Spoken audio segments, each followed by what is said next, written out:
Do you believe in altruism? Altruism is something that I have thought about a lot through the years. It's something that came up back when I was an undergrad and studying psychology. It's one of those subjects in psychology that psychologists really like to debate. Is it real or not? Is it something that's actually happening, or is there more going on under the surface? Well, the reason I'm asking you about it now, and the reason I've been thinking about it a lot lately, is a very personal reason. And originally, when I came in here to record a message for all of you, it was because I felt like I needed to inform you about something that is going on with me, something that may impact the podcast in a way where I might have to put it on pause for an extended period of time. Since you are my audience, I feel a sense of responsibility to keep you in the loop on that. It's come to my attention that some of you listen every week and look forward to this podcast. And that fills me up. That fills me up with happiness and joy and a sense of purpose. And it also gives me this feeling of responsibility. If I am there for somebody and they look forward to that, that is a relationship that we have. So I want to tell you what's going on, and I want to give you an idea of what the near future holds for me. And I also want to talk about this topic of altruism because it plays a really big part in what I am involved in. So, welcome to the episode on altruism and the future of this podcast. Everything is working out for me. It's working out for you, too. It just takes believing that it is. We can have, be, and do anything. The key is to care about how you feel and choose to feel good right now. In order to start telling you what's going on, I have to go back a couple months to Christmas time. My husband works for a company locally in Sequim in Port Angeles, and every year they hold a very nice Christmas party over in Seattle, where they get rooms for all of us at the Hyatt, and they rent out the ballroom, and there's food and dancing, and it's a really good time. It's when we can get together with everybody from the company instead of just our local chapter. Several years ago, when we were invited to the first one, when John was in a position for the company where he got an invite, we went, and much to my surprise, I came face to face with a childhood friend of mine. Someone else who also works for the company, but a different chapter. And I had no idea that this individual worked for the same company. We were very excited to see each other, and we were able to reminisce and catch up. And every year since, we've looked forward to seeing each other. We see each other once a year at the Christmas party. We always pick up where we left off, and we have a great time together. This person grew up in my neighborhood, and we didn't necessarily go to school together. We're not the same age, and I actually don't remember him from school. I just remember him from the neighborhood. So there's some friends that we have in common. And actually, one of the people that we have in common is my stepbrother. This individual is really good friends with my stepbrother. And that story alone is kind of interesting because my dad met my stepmom in our neighborhood. And I didn't really know her kids. I was kind of aware of her daughter a little bit, but she's younger than I am. We didn't know each other from school, just had some similar friends, but we never actually played together or anything. My stepmom has 3 kids, 2 boys and a girl. And I didn't really know them, even though we lived only several blocks from each other. We grew up in the same neighborhood. When my dad met my stepmom and started dating, that's when we started kind of piecing things together and realized that we had some people in common. And this individual who works for the same company as my husband is one of those relationships where we came together in that way, if from the neighborhood. So my stepbrother became my stepbrother later in our lives. I was probably 18, might have been 19 when my dad married my stepmom. So we were adults already when we became family.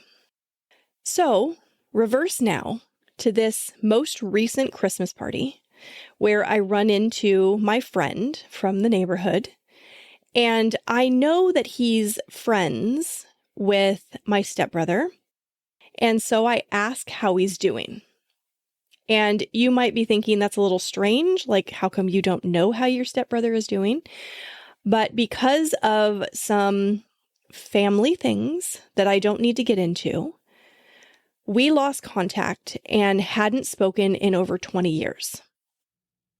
There was really no bad blood on my part. I'm pretty sure they felt the same way. When I say they, I mean my stepbrother and his wife, who have 2 kids who I've never met, and they've never met my kids. We just didn't speak or interact for 20 years, over 20 years. So I'm asking how they're doing because I know that this individual still talks with my stepbrother. And I find out that he's not doing very well at all. Now, a little history on that.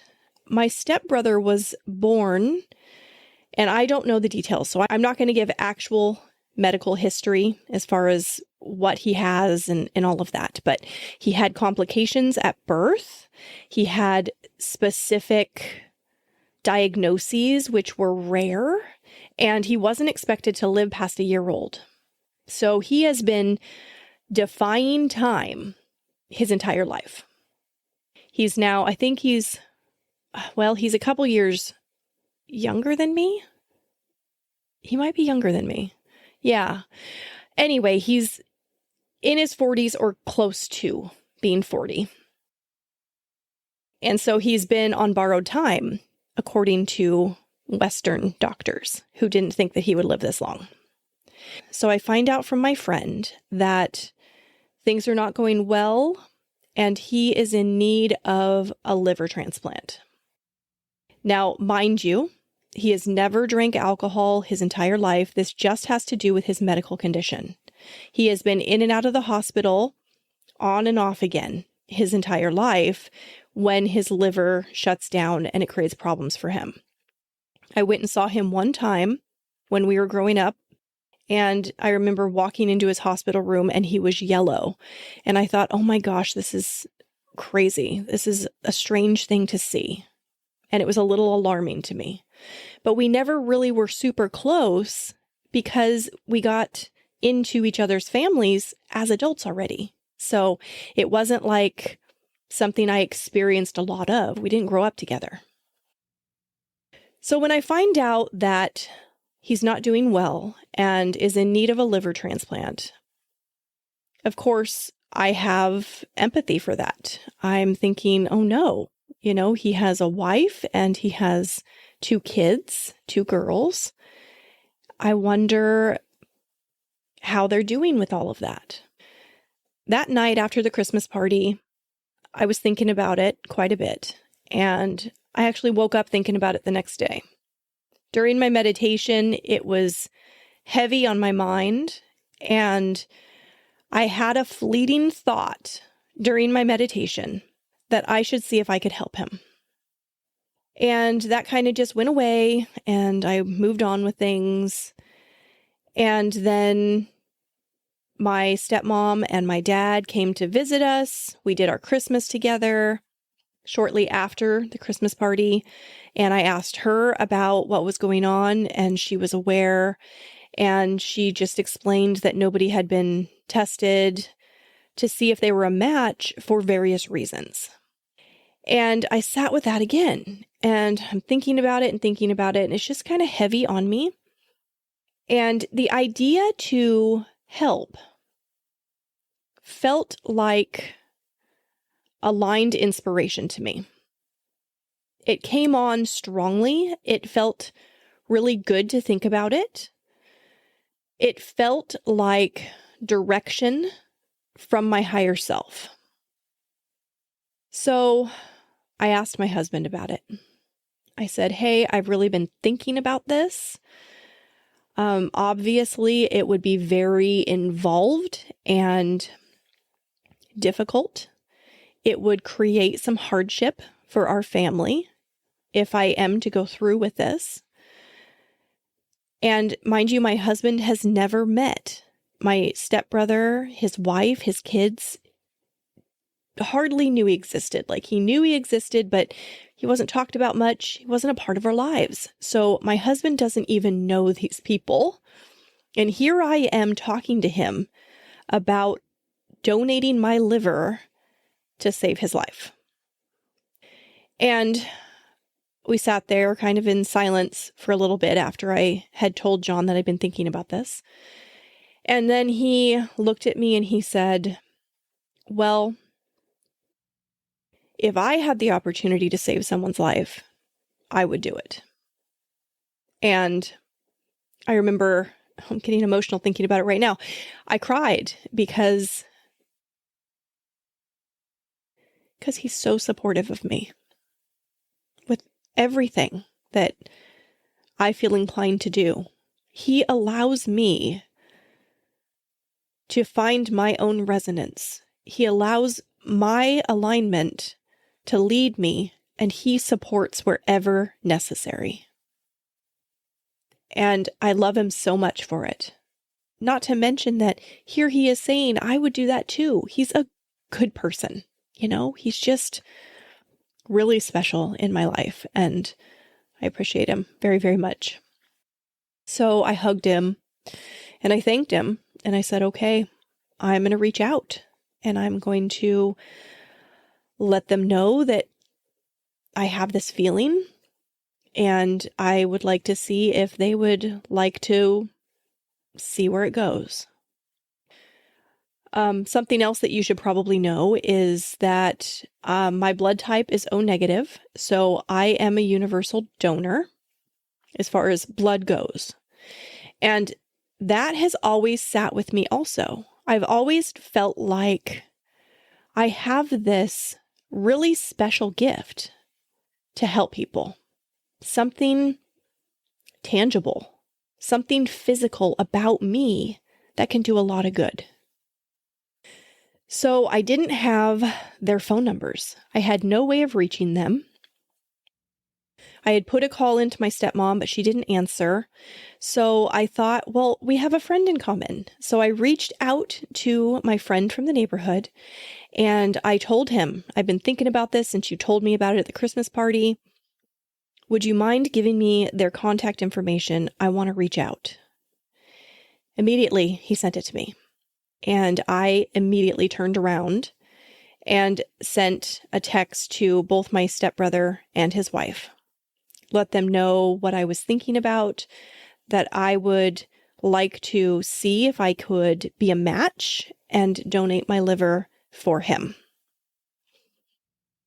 And since they haven't known me since I got married, I had to sign my name and put my maiden name in parentheses, just to give you an idea of the disconnect between us for all those years, just so they would know who I am. It was 1 or 2 days later when my stepbrother called me, and we had a really good talk. It was so nice to reconnect. There was no negativity between us. He told me how it's been for him, and as you can imagine, it's been very, very difficult. He wants to extend his life. He wants more time with his family. Not to mention what they witness him going through and that kind of hardship that's heavy on their family. When they received the text from me, they had talked to each other and they were like, well, what do you think? I think that Katie's a pretty genuine person. And he shared that with me, that they had had that conversation. And I confirmed, yes, I really do mean this. This is something that settled in me in my heart. This is something that came on like an inspired action kind of feeling. And I'm trusting that and I'm following it. So we reconnected and it was a great conversation. I reassured him that I mean it, to let me know what I can do. He had had some appointments coming up that were going to allow him to have the conversation with his surgeon to try to find out if a living donor would be an option for him, because he has some other physical aspects of his body that are different than other people. So that complicates even this, getting the transplant. So then we didn't speak for a while until I got a text from him letting me know that he was back in the hospital. And I called him, talked about it. He told me what had happened. And again, I'm asking, like, well, is this an option? Is living donation an option for you? And he's like, I have to have the conversation. I'm talking to the surgeon tomorrow. I'll let you know everything. He let me know that the transplant team had told him that he cannot facilitate any kind of transplant donation between people. He's not allowed to do that. So if somebody is willing to donate, they have to speak directly with the transplant team so that it doesn't seem like there's any kind of pressure. So I knew that, and I knew I was going to have to reach out at some point. He was going to get me the information for it. All right, so that's kind of the basis of how I got to this point. Now, things have progressed since then, and I will follow up on that and tell you what's going on and why I sat down to record today at this very moment. But first, I want to ask, do you believe that altruism is a real phenomenon? Is it accurate to say that somebody can act altruistically? Now, if you're not real familiar what altruism is, it's defined in these three ways. 1, quote, unselfish concern for the welfare of others, selflessness, unquote. Definition number 2, quote, instinctive behavior that is detrimental to the individual, but favors the survival or spread of that individual's genes, as by benefiting its relatives, unquote. That one is often referred to with animal behavior, when an animal responds in a way that could lead to death of their own physical body, but they're doing it as a way to save their species in some situation. Definition number 3, quote, regard for others, both natural and moral, devotion to the interests of others, brotherly kindness, opposed to egoism or selfishness, unquote.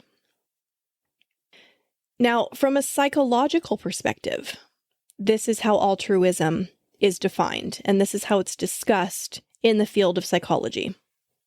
This is from Psychology Today, and I quote, altruism is acting to help someone else at some cost to oneself.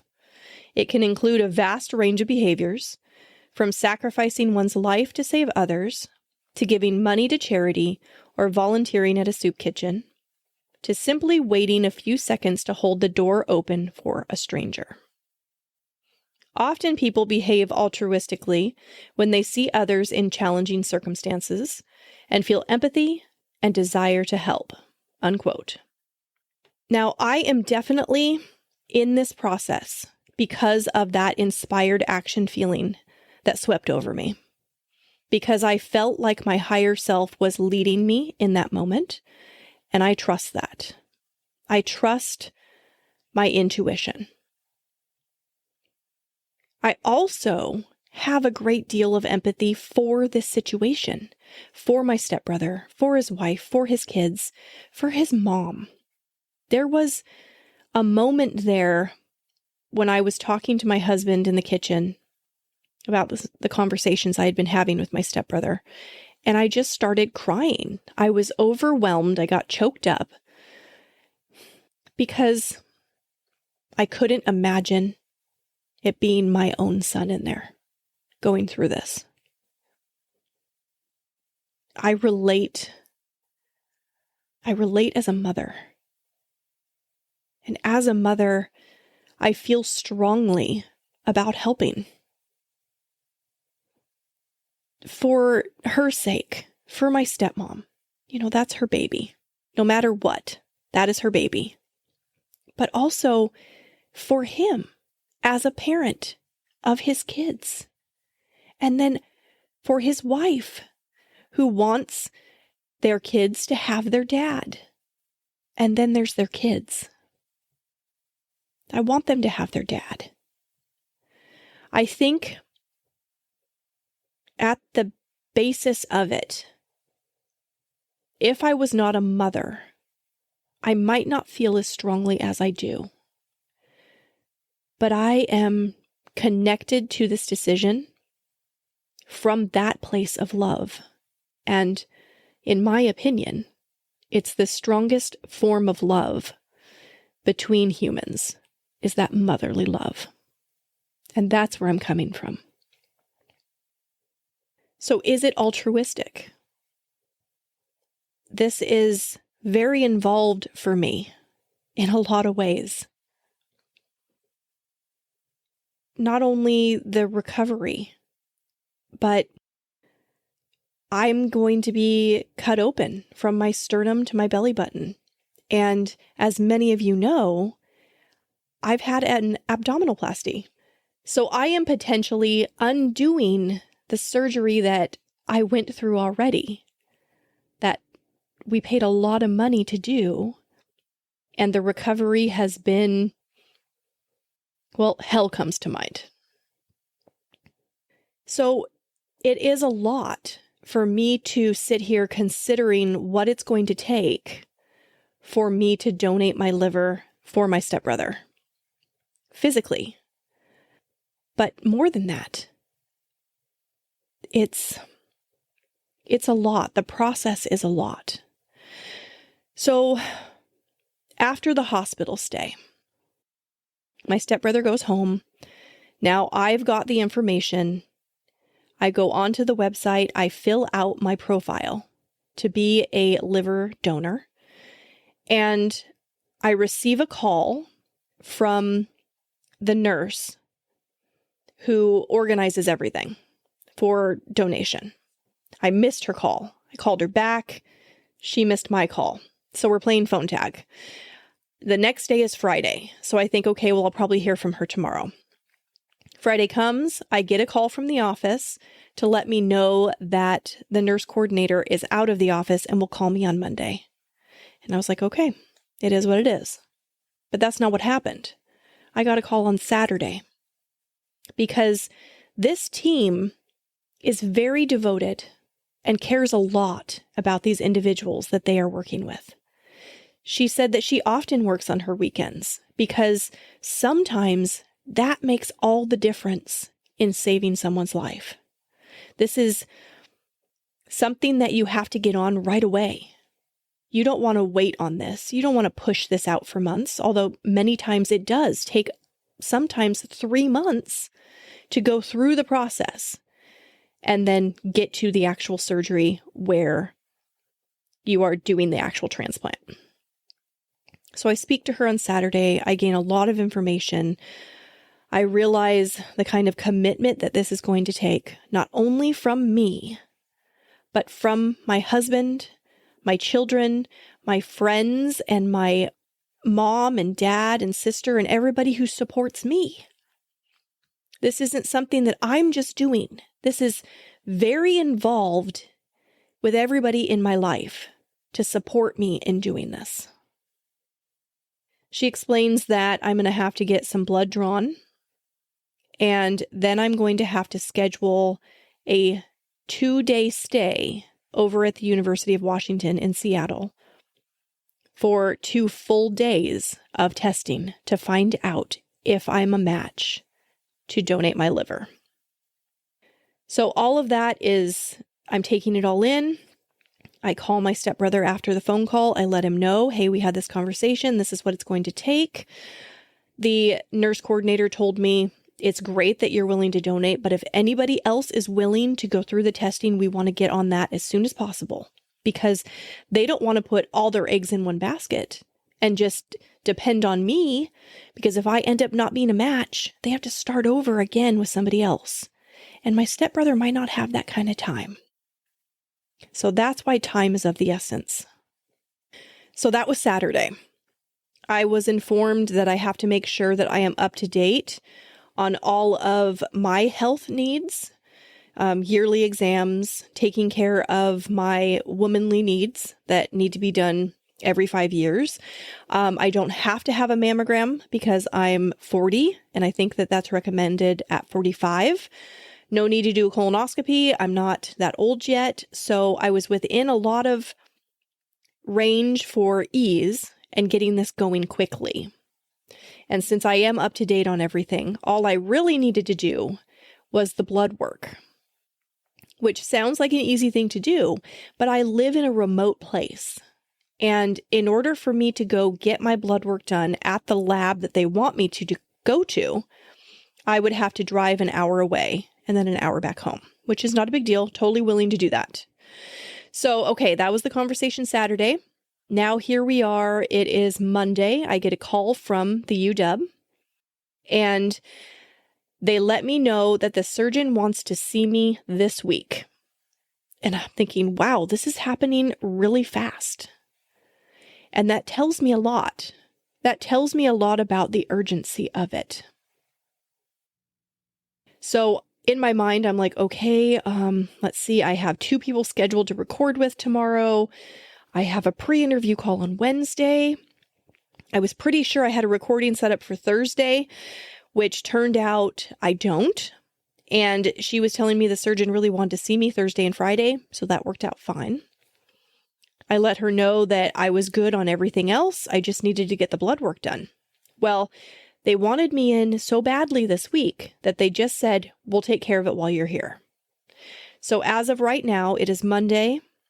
Wednesday, I'm going to go stay the night at the UW district in a hotel, start testing early Thursday, which goes all day, spend the night again, go back Friday for another full day of testing to find out if I'm a match for liver donation for my stepbrother. Now, to give you an idea of what this is going to entail, it is a slew of tests and meetings. I have to meet with 8 or 9 different people while I'm there. And there's so much blood that they need to take. They have to split it between 2 days. So I will have a blood draw Thursday and a separate one done on Friday. So now to make all this happen, I have to call my husband, right? Like, okay, they want to see me this week. What are we going to do with the boys? He's like, whatever, we'll figure it out. Don't worry about it. Just go ahead and schedule it, and we'll make it happen. So I'm thinking about this. I'm thinking, wow, this is all happening really fast, which is kind of a good thing because, well, for one, my stepbrother needs it, right? He's not doing well. And 2, we're still in a period of time where my husband isn't super busy at work. And that was a concern I had because as soon as I go in, if I am a match, and I donate my liver, the recovery for me is 3 months afterwards where I'm going to need support. And if John is in his busy season at work, and I'm not saying it wouldn't happen because I know him and his support for me, he would do anything. But it would definitely be a hardship because afterwards I need a caregiver for me and a separate one for my kids. So here we are. Now, if I am to do this, I'm sure you understand why I started off the episode by letting you know that I might have to put the podcast on pause. That's not an easy thing for me. I am type A in a lot of ways, and I have committed to a weekly podcast episode to all of you. That's something that I feel responsible in doing. But it is also something I'm going to have to let slide if I'm going to go through with this. Because pushing to meet that demand is not going to align with my recovery and what I'm going to need in order to go through this process and not be completely stressed out. So I just wanted to let you know where things stand right now and what the possibility is for the future. As for the topic of altruism, I really want to know, do you think that it exists? Is altruism real? Do people really act out in a way that is complete selflessness?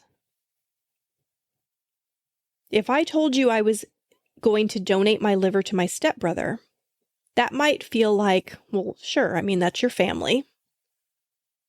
But when I tell you I haven't had a relationship with this person in over 20 years, does that resonate with you? Does that resonate with something that you would still be willing to do?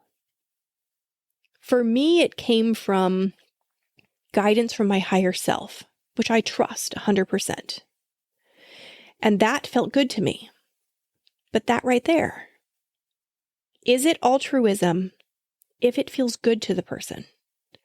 Or is that good feeling what they're getting out of it? Is it still altruism at that point? Are you really doing it just for the sake of another if it makes you feel good to do it? And that's the question. That is the discussion in psychology. Do humans truly act altruistically when it has a certain feeling for them when they behave that way? Or maybe they're behaving in that way to receive something else. Maybe you could say that I may have had some kind of unconscious thought that I could reconnect. I could reconnect with my stepbrother and heal that relationship.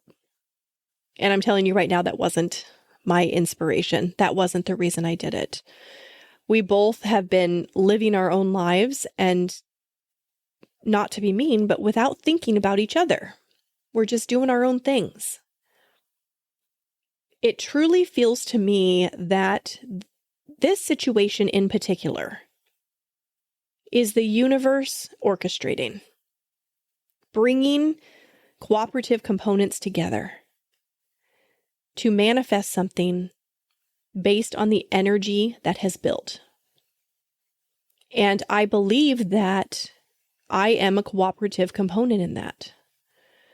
Because I'm practicing my own alignment, I was able to receive the inspiration to feel like this is something for me to do.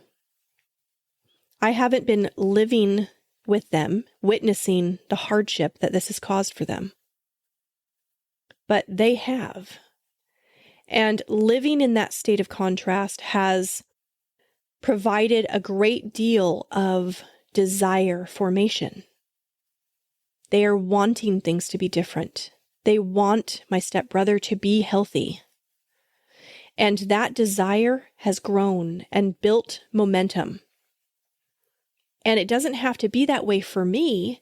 In order for me to be open to receiving information from the universe, allowing me to be a cooperative component in order to contribute to the manifestation of that desire being realized. And that is my part in this. I'm listening to my inner guidance and I'm following it because I trust that more than anything else in the world or beyond. I don't know how this is going to turn out, but I'm in it 100% to see it through and allow it to unfold in whatever way It needs to. I'm here for it. I'm here for them. My family is here for them. We are all truly in this together. It's a very powerful feeling. And I will let you know how it goes. More to come. If you're enjoying the podcast, you can show your support by leaving a rating and a review on your favorite podcast platform. You also can follow Dr. Williams' podcast on all social media platforms and subscribe on YouTube and by going to www.drwilliamspodcast.com. Deliberate creation is the key to living life satisfied, and that is my wish for all of you.